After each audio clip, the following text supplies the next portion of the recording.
Hi, my name's Steven. Hi, I'm April. This is the 3 Pi Squared ABA Business Leaders Podcast, where we discuss topics on how to create and grow an ethical and sustainable ABA practice. Together, Steven and I owned a 7-figure ABA practice that provided both clinic and in-home services. 3 Pi Squared has helped over 900 ABA practices start up and expand with our comprehensive products and services geared specifically to ABA. Now, let's get to the podcast. Hello, everyone. Welcome to ABA Business Leaders Podcast, brought to you by 3 Pi Squared. I'm April. I'm Steven. So, thanks, guys. Thanks for showing up today. Thanks for joining us today for this conversation. I know you're busy, and so the fact that you take time out of your busy schedule to listen, that means a lot. Thank you. Mm-hmm. All right. So today we are going to talk about why play and pausing might be your best strategic move yet as a business owner. Okay. Yeah. So, when you're at that point where your to-do list is like greater and longer than the energy that you have. Do you know what that feels like? No idea. No idea. Maybe could that be why this morning today you were like, okay, what's our second podcast? What are we? Because we recorded 2 podcasts today, and Steven most of the time doesn't know until we start recording, and he's like, "Oh, please tell me we're not going to talk about joy today." And here we are talking about some joy. So how do you feel about that? Whatever. Yeah, whatever. We talked about policies and cancellation rates and schedules and hiring and all of that stuff earlier in the previous podcast this morning. So we got to balance it out, right? We have to balance it out. All right. So yeah. So that feeling that your to-do list is bigger than the energy that you have available. And I don't know show of hands, if you've been in that point where like your brain says, keep going, but your body and maybe even like your spirit, your soul says, please stop. Right. Have you been there? I've been there. I think I am there. Yeah. Right. So, I mean, it's like the grind, right? It's a grind. It's, I hope it doesn't come across that I am judging the grind. It may feel like I'm judging it, but I'm really not. I'm trying to accept all as it is, because like there is a grind, like there in 2025 in the world that we live in with, instant gratification and technology at our fingertips and, being a business owner on top of that with all of the responsibilities that come with it, whether you have 2 people on staff or you have 200 people on staff, right? You're the owner, right? And we were talking to an owner the other day, and he's like, I've really done a great job hiring a leadership team and have things in place where the company's pretty well running itself. However, I still have to worry about the payroll and making sure that, the money is there and the money's coming in from insurance. I mean, I have other people doing these things for me, but it's still ultimately my responsibility to make sure all of it's here. Everything's moving. All the parts are going. The to-do lists are maybe more into managing others' to-do lists. You still have to know what's going on. You can't just like press play and walk away. Right. So I think like the culture of, that stopping is risky, that play is a reward. Joy has to be earned, but I don't know. Is that true? Is that the only way to do it? So like, what if we look at pausing as part of the work? Okay. Not something we only get after we not just we're earning it, right? So it's not you clean your room, you get to play video games, but maybe playing video games is part of cleaning your room. Oh, that's a stretch. I was just trying to think of a concrete example. But anyways, that's what we're exploring today. Okay. And one of my longtime friend, dear friend, and I, we're very similar in how we are always reflecting on how we spend our time. She's also an entrepreneur. How we manage all of the hats of life, and how we are more consistent and more productive, yet also present to enjoy our children when they're young, and just enjoying ourselves as we're younger, because we're only going to keep getting older, right? And so I was talking to her about this idea. We're always talking about this stuff, but when it popped in my head, okay, well, why not talk about it with you guys here? Especially since, sorry for those few of you who don't quite fit into this mold of our typical listener of a woman in their 40s and 50s, right? Or 30s, what is it? 30s, 40s, and 50s. Mm-hmm. So all of you guys out there, I'm here. I think that it also applies to you. I don't think that it just will land for women entrepreneurs. I think it's going to land for men too. And I really want to hear what everyone has to say about it, no matter what your walk of life is or how you identify, all of these things. Like, I feel like just being an entrepreneur, a business owner, having all of these hats, and being in our culture of work, play, sleep when I'm dead, right? Like, yeah. So we were chatting and about giving ourselves permission to pause and to play, even when we haven't finished everything. And so she said something to me, we were texting back and forth, and then she responded to me. She said that we all need the breaks, and typically more productive with them. Yeah, okay, I'm not going to dispute that, but it's hard to stop when we're feeling the pressure to do more. How is it yeah. It's great to say take breaks, pause, work-life balance, blah, blah, blah, blah, blah, do things that bring you joy. But how do you stop?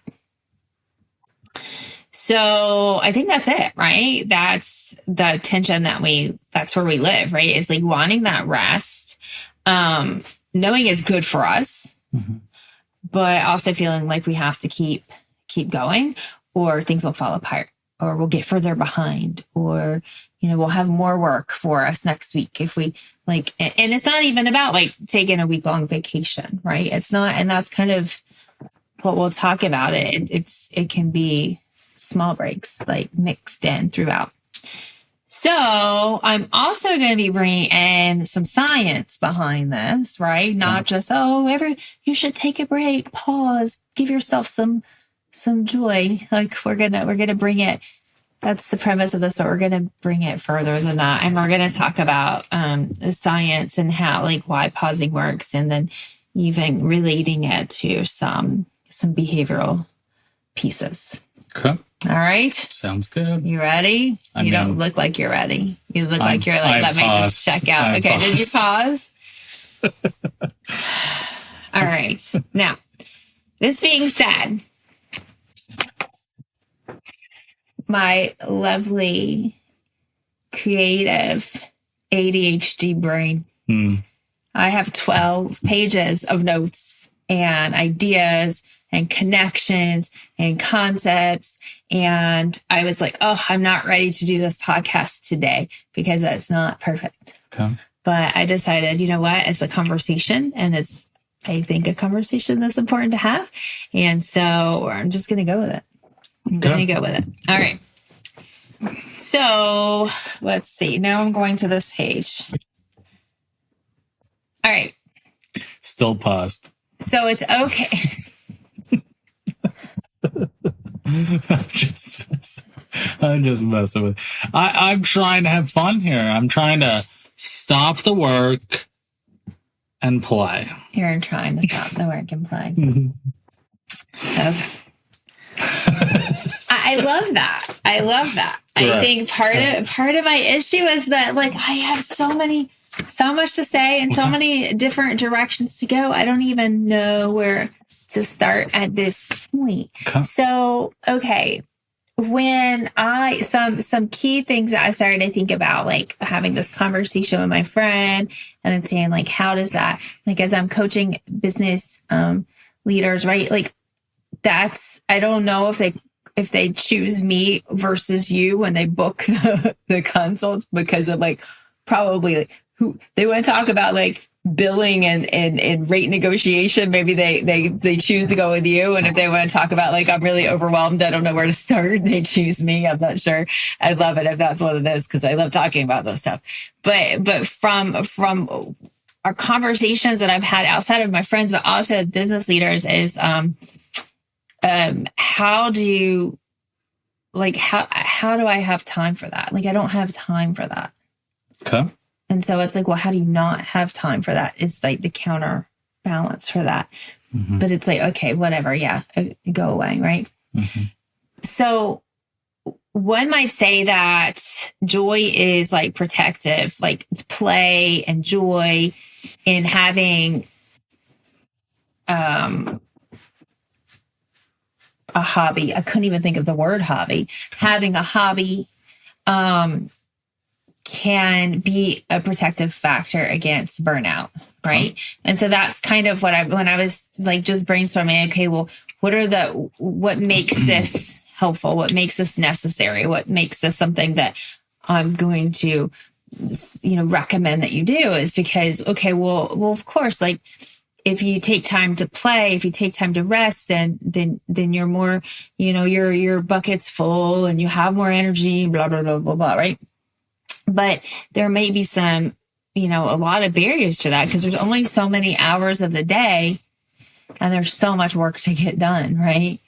And then maybe like, I'm thinking about you, like a couple of years ago, maybe more than a couple of years ago, you are like, okay, I think I've got to figure out a hobby. I don't know how to have a hobby, because even when I like think that it's a hobby, I turn it into a business or a career, like right? Tell me. An investment. Yeah. You're like, I'm seeing the dollar signs. Yeah, of course. I can't just do it for fun or just to like, tell me more about that. Yeah, that's just the way apparently my brain works. It wants to monetize everything that I do, right? Like even I got into mindfulness and I could be a mindfulness coach, and we could sell a course on mindfulness, and we do. So, there was that, and I felt like that kind of ruined it for me. So I got into jujitsu, and that was like, yeah, I ain't gonna make money off of this, right? Like, like it was, it was fun in a horrible, humbling way, but it was something that I could do without turning it into a way to make money. I'm not going to be opening a jujitsu. I don't even know what they're called. Dojo, maybe? I don't know. I think, I don't know. Anyways. Place. So, a jujitsu place. Yeah. So, and now, we're working out together. We have a personal trainer that we go and see. And again, I don't know if working out is a hobby, but that's as close as it gets for me. So I am not going to open up a gym. That is not where I want to be any more than I already am. But it helps. It's healthy. It's good for me. I know it's good for me. At least that's what the internet tells me. Like I come out of there feeling not physically better, feeling I'm going to die. But I do feel emotionally and mentally better coming out of that, like cleaner. I don't know if I answered it the way you wanted me to, but I don't care. There's it's a real conversation. Like there's not a specific way, because there was like 500 different directions I could take this conversation. All right. So pick one. I know, right? Okay. So incubation. So let's start with the concept of incubation. So incubation is what happens when you step away from a task after working on it. And somehow a solution hits you while you're like folding laundry or walking outside or doing something totally unrelated. Okay. I know that's happened to both of us because like at least now that it's gotten a little bit nicer out, it's not icy outside anymore. We are taking more walks and we have to be kind of intentional on those walks. Like, because as we're taking these walks, all of a sudden work connections start like, we're like, oh, I got it. We could do this thing and then move it to that thing and then add this thing. Oh, what if we have so-and-so help us with this thing? Right. Yeah, and we start firing. Like, it's just. Yeah. Work cigarette breaks are amazing for that. Yeah. Yeah. When I used to smoke. Not recommending smoking to anyone. You smoke if you want. I would go like I'd be frustrated or I wasn't able to figure something out. This is like, I don't know, 20 years ago more now. Yeah, you did. You had already quit smoking when I met you. That was like 20 years ago. Yeah. So, but you would just take 15 minutes, you know what I mean? And then you just have like these aha moments. Is that kind of what you're talking about? Yeah. Yeah. So it turns out there's actual brain science behind this. So when we pause, the default mode network in the brain becomes more active. Okay. This is the same network that lights up when we daydream. It's also the system that helps us make remote connections. I feel like this is a meditation thing, right? Solve problems and tap into creativity. I'm sure there's some of that too, because I know in the Yoga Nidra research and with Dr. Richard Miller, when he came on eons ago, and we were talking about mindfulness, that this is like a piece of it, the right? Default mode network. Yeah. And so there's a meta-analysis by CO and Ormerod, and they found that people who took breaks from complex tasks solved problems more effectively than those who pushed straight through. That's like that data there, like helps you to see like the data within their paper, helps you to see that pausing helps you solve the problem better is like kind of the takeaway from that. And maybe that's a little strong for me to put that like judgment on there, but if you step away, and sometimes we're scared to step away though. Like I know I am, maybe I shouldn't speak for anyone else, but for me, like if I get in that zone and I'm like knocking things out and I'm ticking off my boxes, I'm getting stuff done. Like the last thing I want to do is stop. And because what if I can't get started back? Right. But what happens is several days or sometimes several weeks of that. And then where do I land? I landed like, I don't know what to call it. I call it burnout. I don't know if it's a technical, it's probably not burnout. It's just tired, right? Like I've just burnt, like, I don't know how to say it other than to say burnout, but like, I've just like expended all my energy, right? Like I've done as much as I can with what I have. And if I'm not taking time to replenish that along the way, then it's going to be gone. And then it's going to take me days, sometimes weeks to get back up to the momentum. Now, I don't know how much of that is just me as a person. I don't know how much of it is my whole like neurospicy brain poured into that. I don't, but the more people I talk to that share that exact same sentiment, I'm like, well, it must not just be me. Okay. And then with a lot of the research and stuff I was doing, I was like, it's a legit part of that busy culture, that work culture. I have to keep going. I have to get so much done.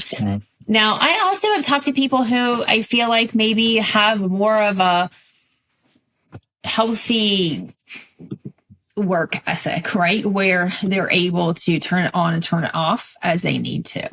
And please tell me your secret, because I would love to talk to you. I'd love to hear more about it. But so it kind of, when we look at it, ABA, like taking those strategic breaks, like, or pauses, or just taking time to play, it's we can think of it like antecedent strategy. So you're not just rewarding yourself with play after you work, but you're designing a flow that includes reinforcing moments throughout. Kind of think about behavioral momentum, right?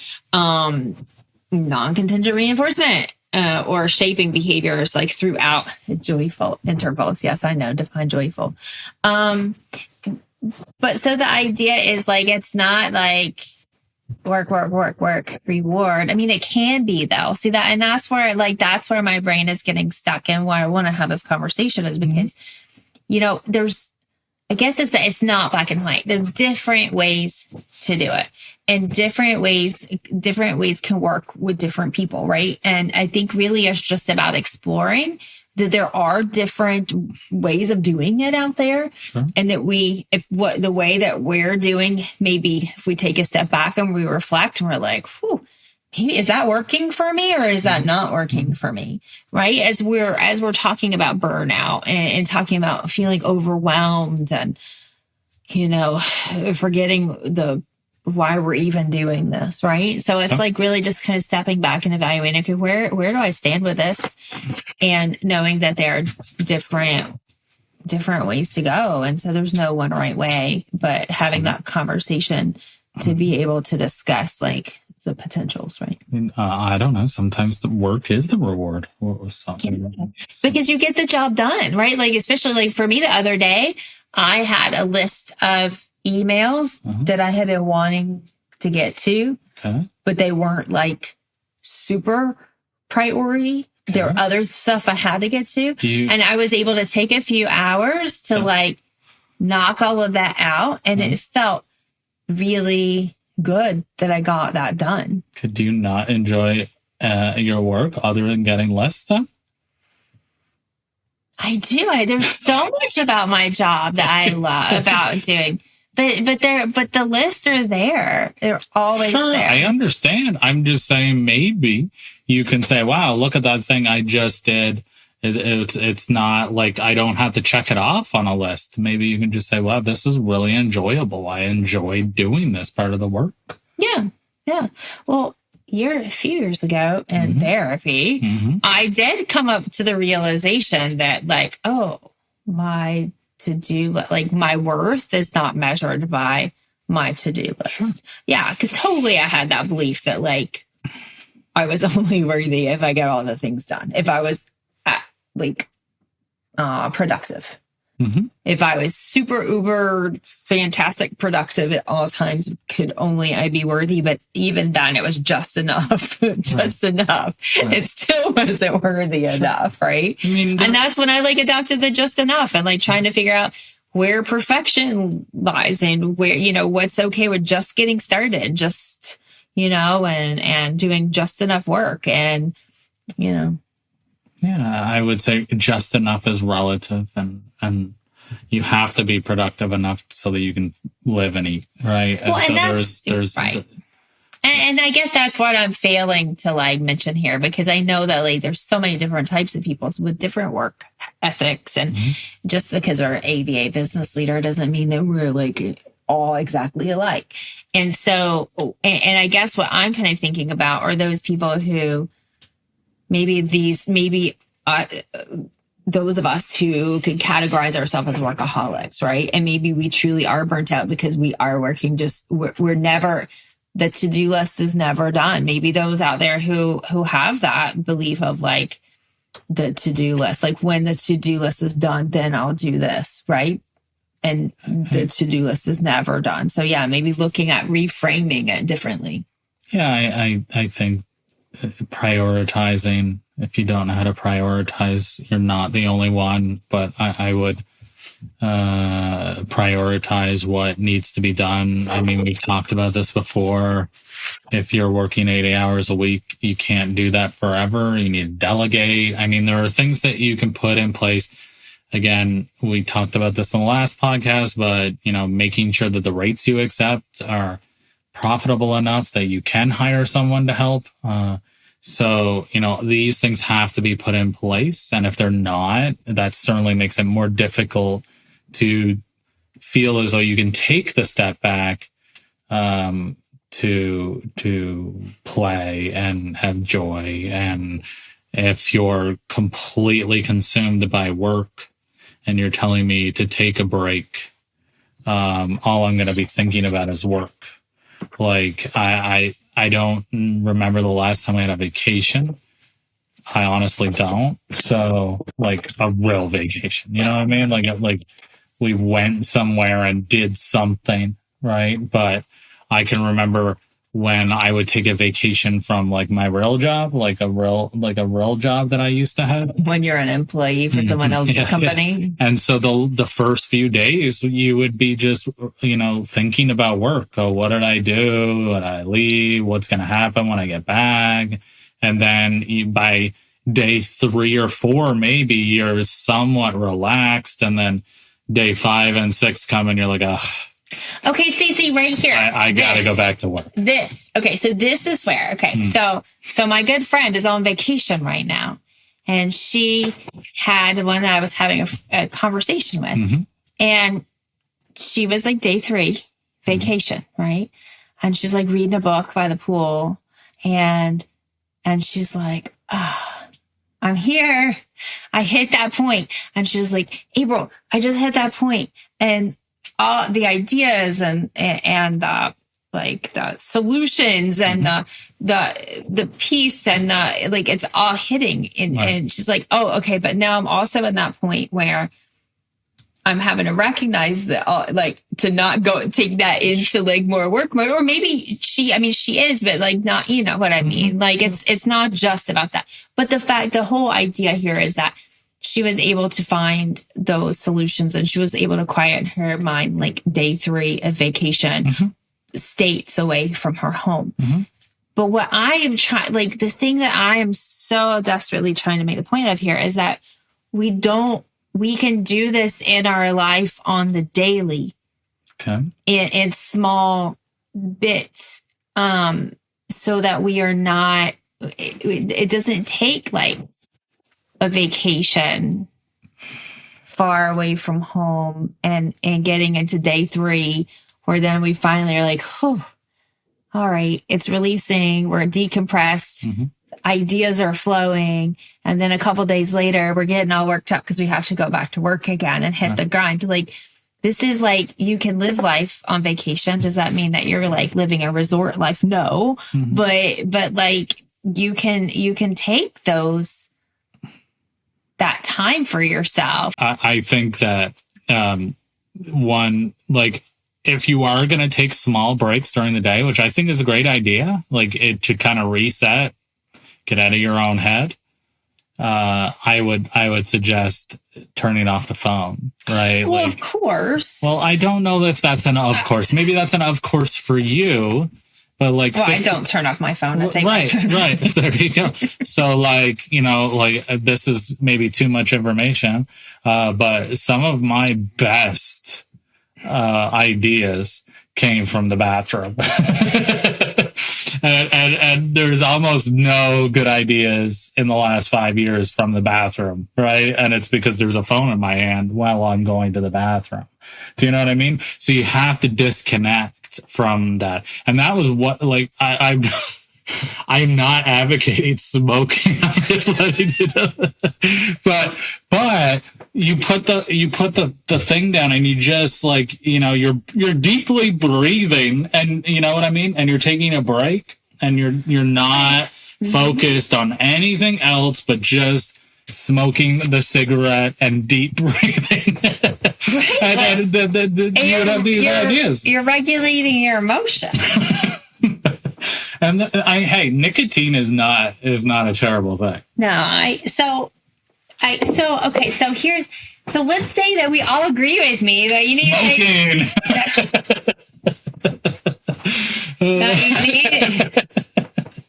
I'm sorry. Oh my goodness. I can't see what I have to deal with on the regular people. Okay. I bring joy and play. You're bringing playfulness into this. So I was like desperately like making connections to like link this and making it behavior analytic, right? Let's talk about strategy. Okay. So let's say that you're like, okay, I hear you out here. I see that there's something to not being full grind all the time, that I do need to step aside. I do need breaks could be worthy for my brain. Breaks could bring more ideas to the table. Breaks could help my sanity, whatever, right? So, but I don't have enough time. Okay. I don't have enough time. I can't fit this in my schedule. My schedule is booked, right? I'm putting out fires all the time. Even if I do schedule it, I never get to it because I'm putting out fires. So looking at there's different ways we could do it. So of course we've got our pre-Mac principle, right? First I send out 5 emails, and then I, go take a walk, right? And there's nothing wrong with that. I'm not saying that reinforcing yourself with play is a bad thing. I'm not saying that. I'm just saying it's not the only way of doing it. What's another? And so the other would be planned breaks, as an antecedent strategy, an antecedent based intervention. So you're not just waiting for burnout to hit before stepping away, but you're proactively designing breaks into your system. That whole seeing breaks as part of you just plan it in, right? Non-contingent, right? It's so I'm going to send 5 emails. I'm going to work for 20 minutes, and then I'm going to take a 5-minute break, and then I'm going to work for 30 minutes, and then I'm going to take a 10-minute break. I don't know. And maybe even during that break, it's not even about that, because here's the other thing, right? Is maybe even taking a step back of defining what is a break for me? What is a hobby for me? What do I enjoy doing? What brings me joy? What fills my bucket? What at least just gives me a moment of stepping away? What can I do that I can't also think about work at the same time, right? What's competing, right? And so sometimes that might even be coming up with a list for yourself, or exploring and seeing what you enjoy doing, and coming up with a list for yourself. And instead of saying 10-minute break, and then you just pick up your phone scrolling, you put that into your list. You're part of your 11:30 every day, I do a crossword puzzle. I don't know, right? Or I, go for a walk, or maybe I build Lego, right? Yeah. I mean, if that's, or I work on a puzzle, or I do 20 squats, or I lay on the floor and I stare at the ceiling and see if I can make pictures out of the popcorn ceiling, right? It could be anything. But I think having a plan of knowing what those things could be could help you to be more successful. I would agree with that very much. Taking that step away, right? Because if you just say a break, well, what does that even mean? Right. So it's so you're planning that. And then of course, behavior momentum fits in too, right? Because we can acknowledge that starting small, doable tasks and giving yourself some moments of joy throughout can increase that momentum, right? So maybe you're okay, Mondays, I love my job. I love my company. But Mondays feel very overwhelming to me because I'm coming back from a mess that I finished that didn't get finished on Friday. I took the weekend off. I really was able to unplug and disconnect. And I wasn't working over the weekend. I had family time to do whatever, right? But then Monday I get to the office and I feel completely overwhelmed and I don't even know where to start. I don't even know what to do, right? So even having a Monday morning routine, if that's what's difficult, and having those small tasks, right? Maybe you don't hop right into to checking email, because that could potentially lead you to putting out fires. Maybe you do have a certain email system or a certain way of checking to make sure there's nothing pressing. If your company still had sessions over the weekend, maybe there is a quick check-in that you have to do to make sure that there's nothing you need to attend to right away. But then maybe you could ease into your Monday with a few smaller tasks, and then giving yourselves preferred tasks to do, right? I mean, essentially what we do while we're teaching behavior, we're teaching our learners, right? Those same systems, it can work for ourselves. Okay. So as someone that thinks that this is a horrible idea, just because I don't know how to do this, okay, and this is like a whole learning thing, okay? Like, okay. You think this is, you're saying like taking breaks. Yeah. Just like this is overwhelming. It fills me with worry and like so if I were to take a break, I don't know, whenever I start working, maybe an hour after, 10-minute break. The first thing I'm probably going to do is say to myself, you can't tell me what to do. And look, why do I have to take a break? I don't want to take a break. And so then I'm going to spend this 10 minutes or whatever arguing with myself over why I'm taking a break. Okay, that I'm just sharing. Like, yes, I want this. And then I definitely would need a list of things that I would need to, like, that.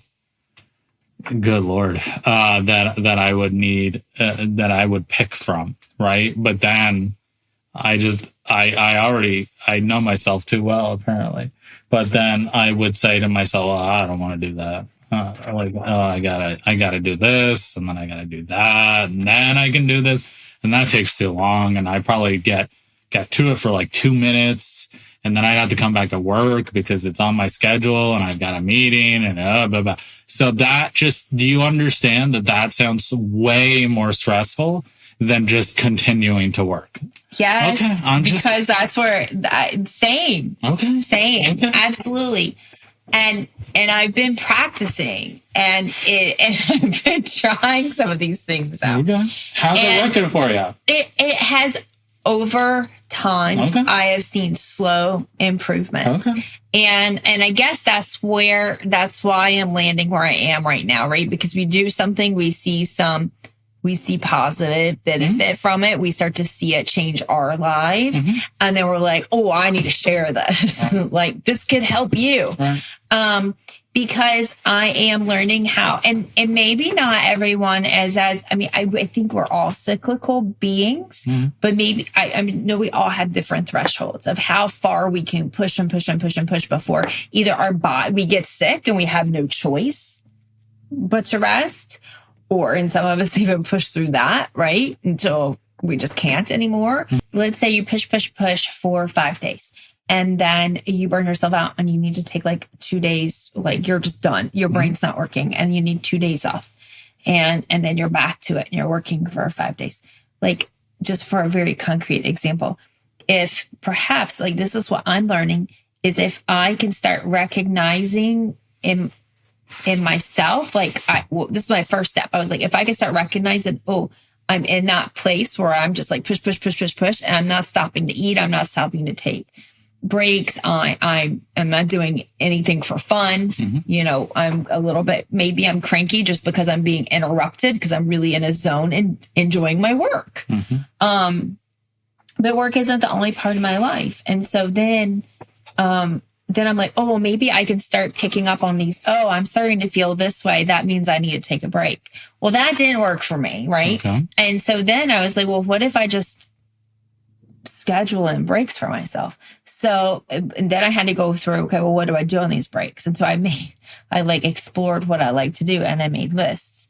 Now, what's on my list and what I actually do during breaks, I'm still figuring that out.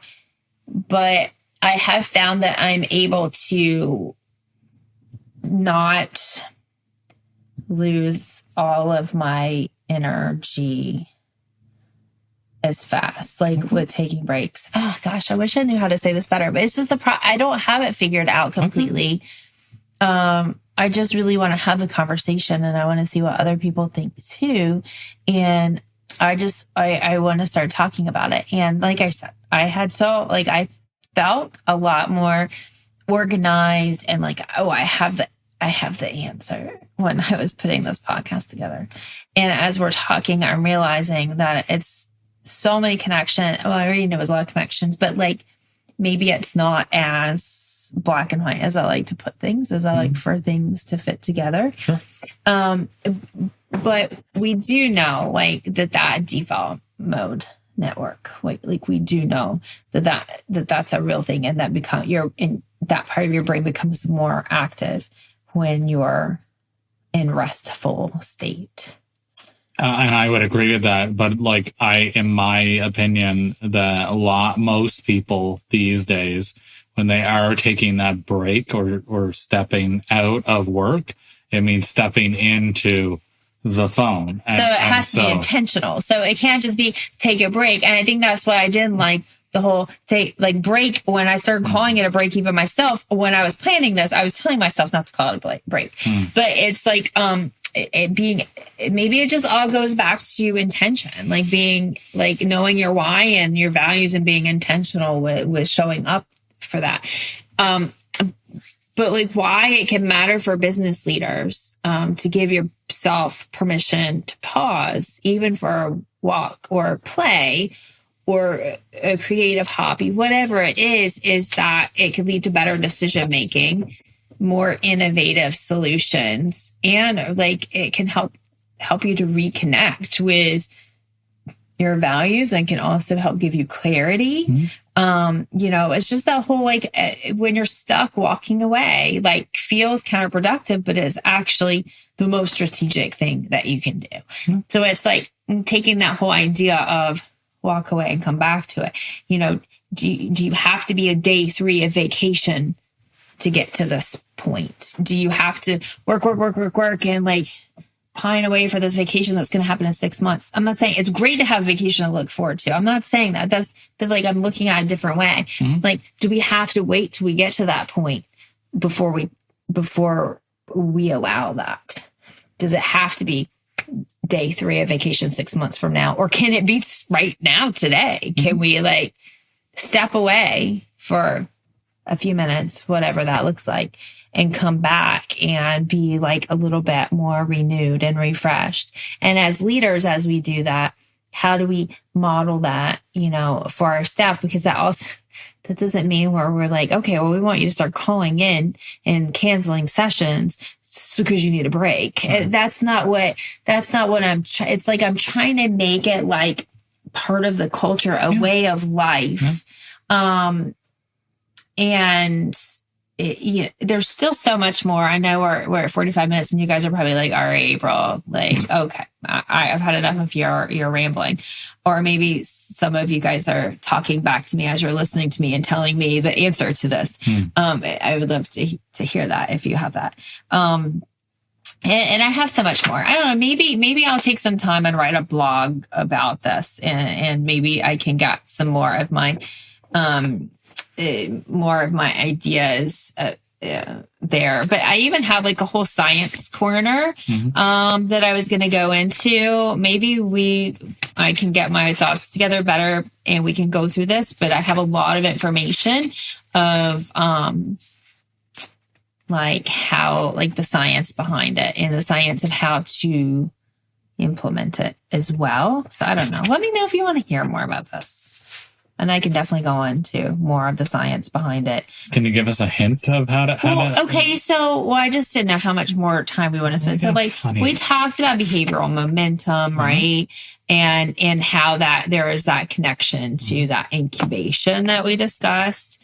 And then the whole idea behind reinforcement, as like a process and not just a consequence. And that's, I guess I kind of already touched on intermittent reinforcement, not like, and then also non-contingent and varying that type of reinforcement and timing of reinforcement and how, but like it's for ourselves, like how we build that in and what that could look like, just by planning joy within the workday. Like we as behavior analysts and business owners, we deserve like shaping too, right? Like of learning how to embrace play and joy and allowing for that within our leadership and throughout our team. But in like an intentional, well thought out kind of way, right? I don't know. Cause I think it's like, work-life balance, right? Oh, you got to work. but you also have to play, right? Like, it's not like that either. I don't want it to be like play is your next work, right? Yeah, that's what it feels like. I'm just being so like, how do you, like, for someone that doesn't know how to play, me, what do you suggest? Writing a list down of the things that you enjoy? So what does play look like, right? Like what It looks like work for me. Like I enjoy work.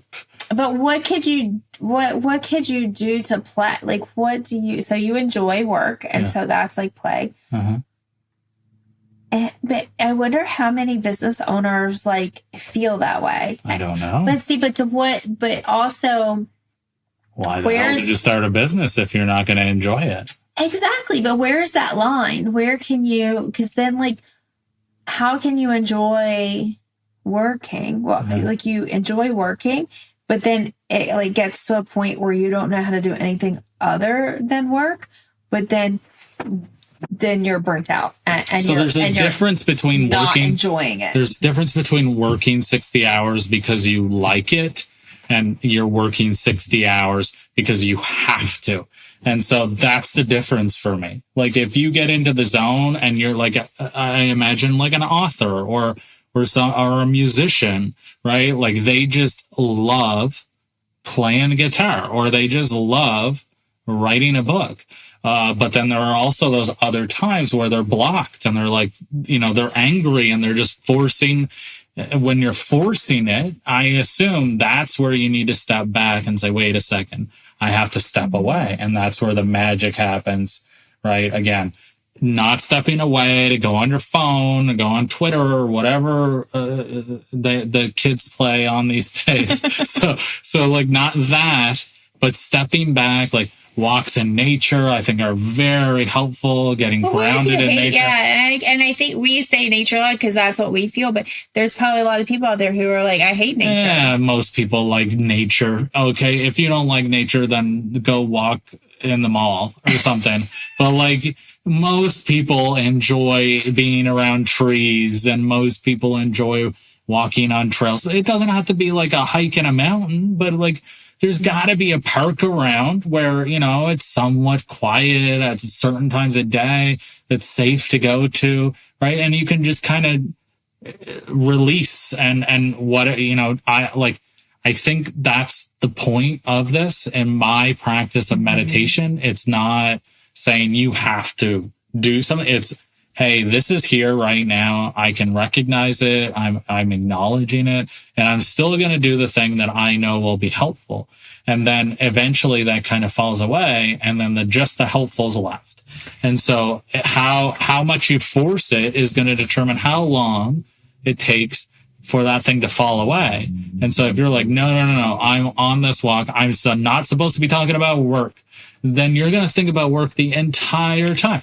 So you just got to say, hey, work is still here. I work. I acknowledge you're here. I'm still going to look at the trees. I'm going to smell the flowers. I'm going to look at the birds. And then eventually it will fall away. Now, is that 5 minutes? Is that 10 minutes? Is that 30 minutes? I assume the more you do it, the easier it gets. But like, you got to start somewhere. And so these in my opinion, I don't know, but these have to be really easy things. I don't even know if searching for joy should be the first step. I think just stepping away without an electronic device in the easiest way that you can. And maybe that's just taking a walk around your building. Maybe that's, hey, I know that when I go to my second client on Thursdays, there's a really cool park and I can get there 15 minutes early and I'm going to take a walk. Or, you know what? I have a break in between client 2 and client 3, and I can sit in this small parking lot and grab a smoothie and read this book that I've been thinking about reading, right? Like, I think that there are going to be certain ways that you can do it. I don't know that searching for joy, I don't know. This is just me speaking because I don't even know what joy looks like. Everything that you said is like, I'm like, yeah, that's what I'm saying. Okay. Well, now I hear it because like I wasn't hearing it. That's all. Well, yeah. I mean, and it's not like, I mean, I talk about searching, but it's yeah, like those little things, right? Like the behavior momentum, like building it. And it's like not that. So it's not like, maybe it will feel like work in the beginning. I think it has to. And then like, and that's okay. Yes. Maybe that's okay. And because that upset me when you're like, oh, this is like work. And I'm like, well, yeah, you're right. Oh, hold on a minute. Like, it's not, but I think that the whole idea is to train yourself of how to have fun. Like, because as we develop and we grow and we turn into adults and we do adult things and we have it like that, we lose the ability to play. And I don't mean by play, I don't mean like with toys necessarily. It could mean, I don't know. That's part of what I really enjoyed about working with the kids. That's what I missed when I was in the business, when I was in the owner spot, is I missed like and for me it's joy. Maybe other people will describe it as different things, but to like play, whether it was like chutes and ladders or whether it was like rolling a car back and forth 500 times or just sitting down with a child and engaging with them in whatever way however I could meet them with where they were at. And I think that there was a lot more of that built into my day, doing the day to day. And I feel like we also need to give like our behavior techs and our frontline, like our direct BCBAs, like the permission. If that's kind of, I don't know. I'm not in it anymore, but I do kind of feel like I wonder if like that's getting sucked out of the job from what I'm hearing for so many people. Now, I did have a conversation with an amazing behavior tech the other day, and she was like so full of joy and excitement and really enjoying her job, but she has a job where she's able to come to work and be herself and really interact with the kids, and she enjoys that, right? And so I guess that's part of it. It's like how do you find that? Like how do you and so like what brings that for you? And maybe you don't know until you train yourself to allow for moments of the day. And then it's like, maybe it takes years, right? Of a process of, allowing time for it and being able to experiment what you even it's just like that piece of it is uncomfortable for at least for me. Okay, I can't say for any part of our audience. I have no idea. Maybe I'm a rare bird, but that's the difficult, like it's like, okay, here's a list of things that I somewhat like to do, and okay, go do one of those things for a short period of time and then come back, and that piece of itself is a whole lot more work than continuing to work. And I can completely understand what you're saying is eventually it may not be like that, but at least when it's new, it's fresh, it is awkward, right? It's not something that I would usually do. So it's going to feel unnatural. And, I don't know. Again, maybe I'm the only one that feels this way. I don't think you are. Like doing something that is unnatural does not feel good most times. Most times it feels uncomfortable. There may be some embarrassment there or some, I can't believe that I'm doing this. Like, why am I doing this when I could be, I'm perfectly fine right now. But I'm perfectly fine right now is a problem. Yeah, that's maybe I am perfectly fine. But am I perfectly fine if I don't try this in 6 months? I don't know the answer to that. Probably not. And so that's the piece. Like, it's not.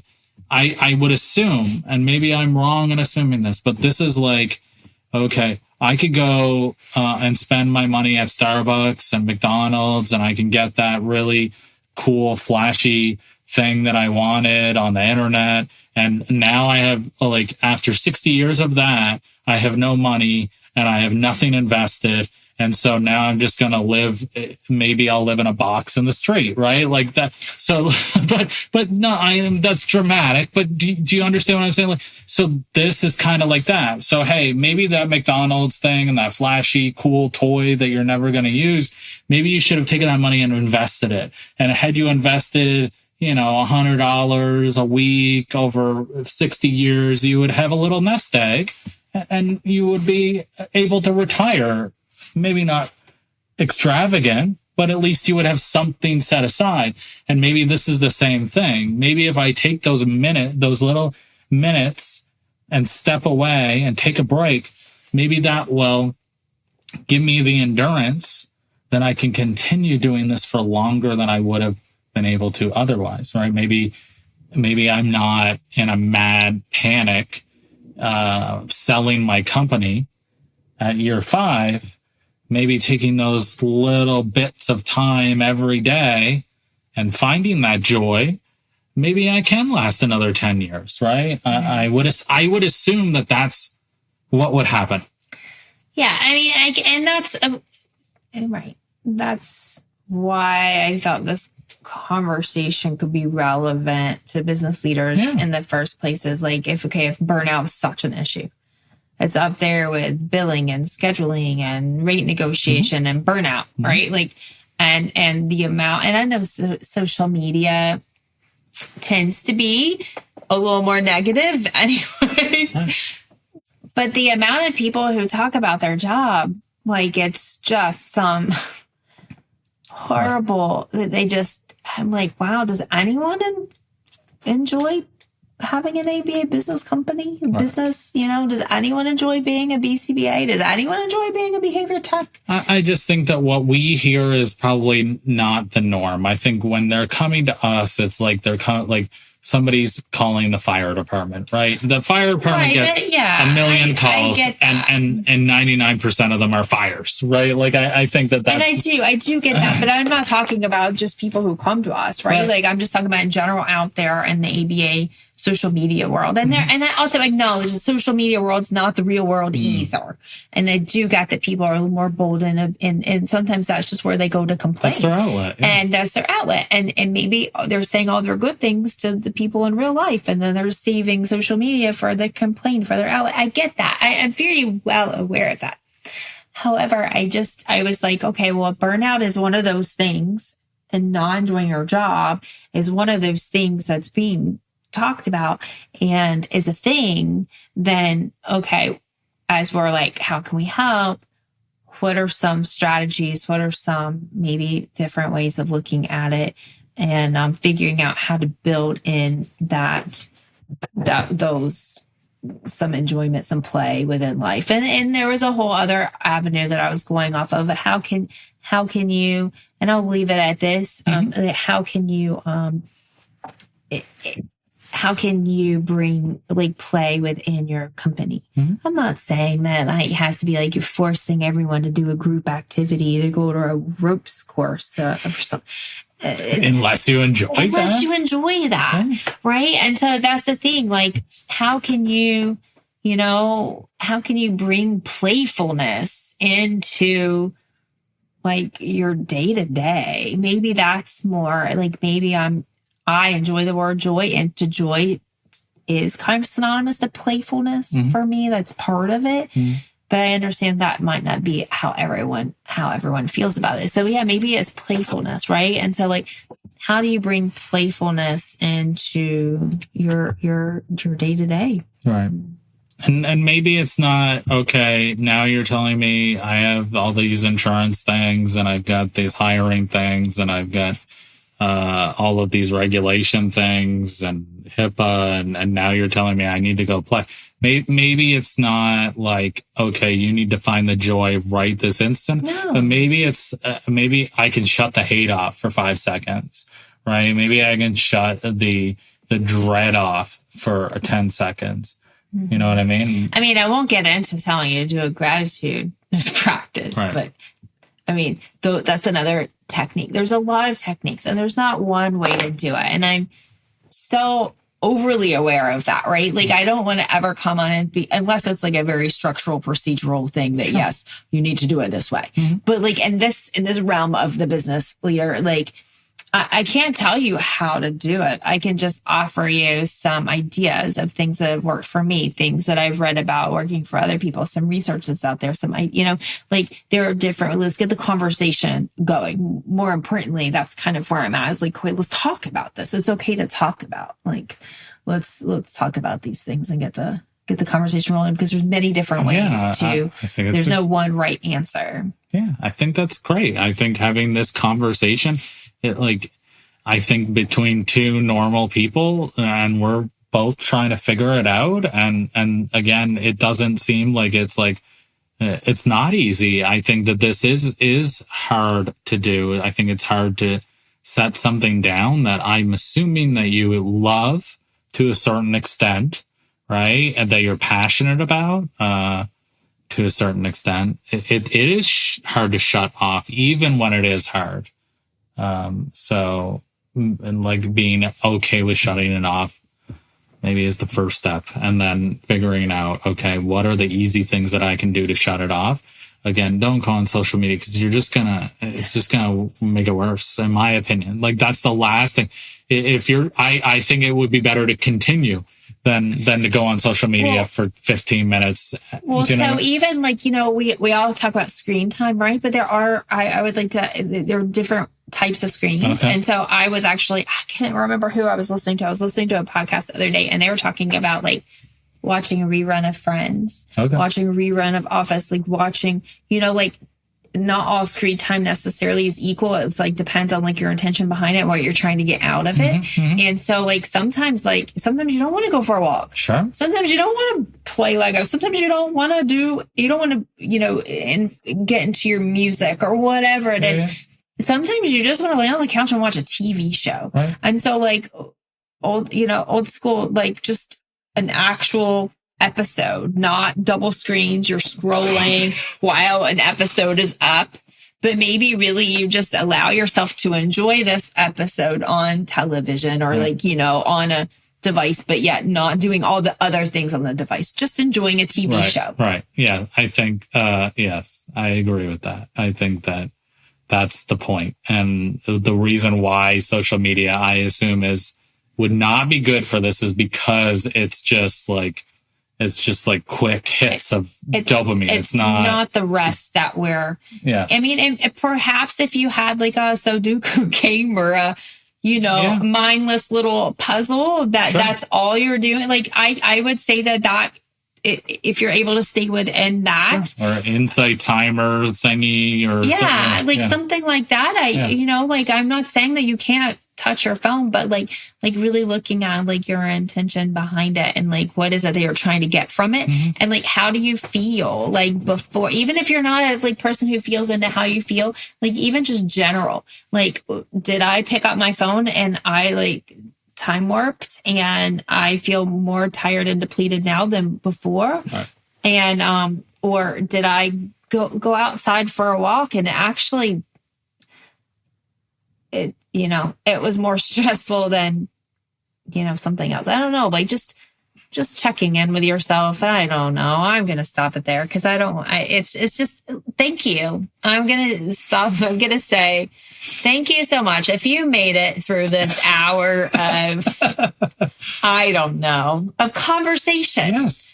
I'm trying not to make myself be like, okay, I don't know how I feel about this, so I'm going to make myself small and like back out of the room. I'm not doing that.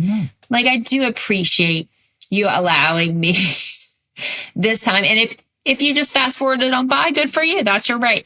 But if you did like take the time and listen, and if you resonate with this, I want to hear what you have to say. I think that's what's so hard about this particular conversation today, is that we have the two of us, but I still feel like I need more. What from you guys? Like, what is it that how do you feel about this? What's your stance on this? What are all of that. So thank you.